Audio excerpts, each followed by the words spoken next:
Maafkan saya karena kaki belum mau beranjak pulang dan saya semakin ke dalam dari gubuk itu dan saya menemukan view sungai yang sangat indah. Wah, ini asik banget, akar-akar pohon di pinggir sungai.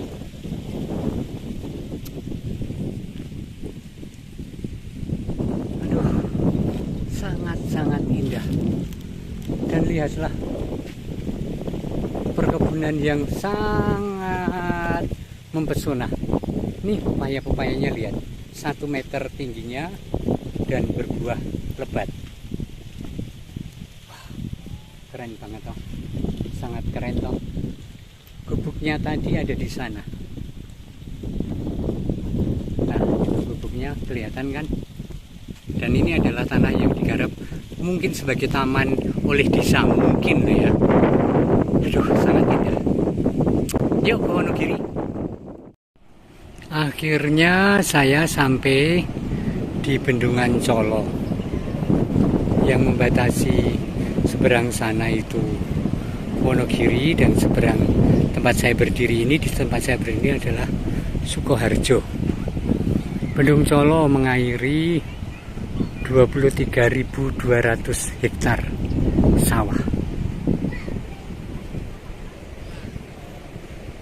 Jadi ini membawa berkat, kesuburan bagi tanah dan kemuliaan bagi dunia pertanian.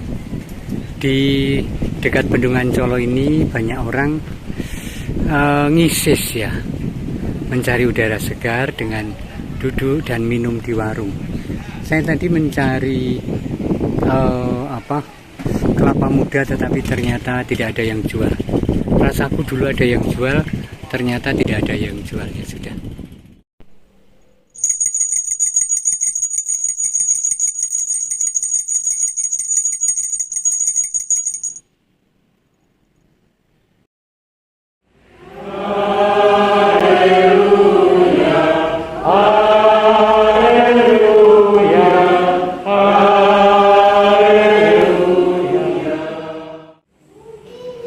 Kalau bahasa sekarang, Yohanes itu tiba-tiba viral di masyarakat Yahudi. Viral kenapa? Viralnya tiba-tiba. Bayangkanlah, tiba-tiba dari Wonogiri dikenal seorang penyanyi hebat yang juara idol di Jakarta atau di mana, dan pulang ke Wonogiri, viral. Ternyata dari Selogiri tersembunyi penyanyi yang juara Indonesia. Viral. Setiap orang membicarakan, setiap orang ingin ketemu, setiap orang ingin mendengarkan, setiap orang ingin salaman, ingin disapa.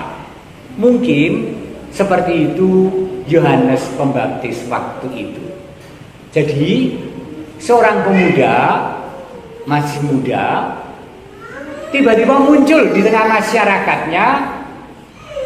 Sesudah dikatakan dalam Injil hari ini, ia pergi ke padang gurun untuk ngelmu, untuk nenepi, untuk menjalin komunikasi lebih baik dengan Tuhan.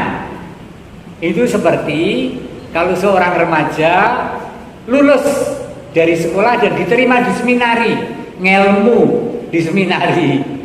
Nah, ini Yohanes Pembaptis. Ketika muncul, ngane-anei, unik, otentik, yaitu pakaiannya bulu onta. Sudah aneh kan? Makanannya belalang dan madu hutan dikatakan. Dan kata-katanya itu apa ya? Mandi, mengajarnya berkarisma. Maka Yohanes mengatakan, bertobatlah dan berilah dirimu dibaptis. Banyak orang yang diceritakan dalam teks lain ngantri, seluruh negeri ngantri supaya mendapatkan pembaptisan Yohanes demi pengampunan dosa.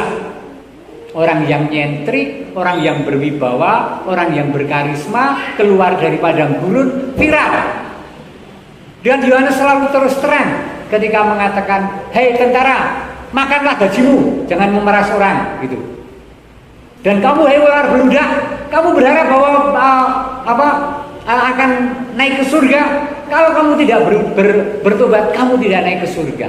Yang disebut ular beludak itu pembesar-pembesar masyarakat itu, yang hidupnya munafik waktu itu, para ahli Taurat, orang Saduki, orang Farisi. Saudari-saudara yang dicintai Tuhan, begitu viral, sangat dikenal, padahal jarake karo yuswane Gusti Yesus kuwi mung 6 sasi, jadi sepantaran gitu. Kemudian orang menduga bahwa saya ditanya kelompok saya, apakah kamu Mesias? Nganti sedemikian sakti, sedemikian viral, sedemikian berwibawa, orang mengira Yohanes Pembaptis itu adalah Sang Juru Selamat, Yesus Kristus. Apa yang dikatakan Yohanes? Ini poin penting untuk kita. Yang dikatakan Yohanes adalah seperti dalam bacaan kedua, aku bukanlah dia yang kamu sangka, tetapi dia akan datang kemudian daripadaku, membuka kasut dari kakinya pun aku tidak layak. Yohanes memperkenalkan diri sesungguhnya walaupun dia di atas angin. Kalau menurut survei paling atas, gitu kan, sekarang trennya kan survei calon presiden, dia paling atas, tetapi dia jujur dengan dirinya dan setia pada panggilan dan perutusannya, yaitu bahwa kehadiran seorang tokoh besar adalah tanda bahwa sesudah itu akan ada juru selamat, dan tokoh itu mempersiapkan masyarakat supaya siap menyambut juru selamat, sebagaimana diramalkan dalam kitab-kitab sebelumnya, kitab para nabi, bahwa nanti Mesias atau juru selamat Sang Kristus itu akan rawuh, tetapi sebelumnya ada tokoh besar, entah Elia, entah Musa yang akan bangkit kembali. Dan ternyata tokoh itu adalah Yohanes Pembaptis. Tetapi tokoh besar itu tetaplah bertugas, berperutusan, mempersiapkan juru selamat untuk datang. Maka ketika viral dan paling populer mengalahkan keberadaan Yesus, Yohanes jujur dan setia pada perutusannya dengan mengatakan, ia yang datang sesudah aku lebih besar daripadaku. Hebat ya, berani rendah hati ya, dia lebih besar daripadaku. Bahkan diumpamakan membuka tali kasutnya pun, atau membuka kasutnya pun aku tidak layak. Artinya apa? Artinya begini, pada kebudayaan waktu itu, pada tradisi masyarakat waktu itu, bos-bos, orang-orang besar, tuan-tuan itu kalau pulang dari kondangan atau pulang dari luar kota, datang kemudian langsung selonjoran. Selonjoran tahu toh? Duduk selonjor. Lalu batur-baturnya itu akan datang dan membuka sepatunya. Dipernahki. Itu batur. Tetapi Yohanes memposisikan diri di bawah batur itu. Batur kan yang membuka tali kasut, tali sepatu. Yohanes mengatakan membuka kasut atau membuka tali kasutnya pun aku tidak layak. Pesan apa ketika kita hari ini merayakan kelahiran Yohanes Pembaptis? 1. Teruslah belajar untuk jujur dan setia pada apapun yang sekarang menjadi tanggung jawab dan perutusan. Di tengah keluarga, kalau saya pelajar, saya setia untuk nuntut ilmu. Kalau saya sekarang mahasiswa terakhir, saya akan bertekun menyelesaikan skripsi. Kalau saya seorang bapak, saya bertanggung jawab atas nafkah keluarga.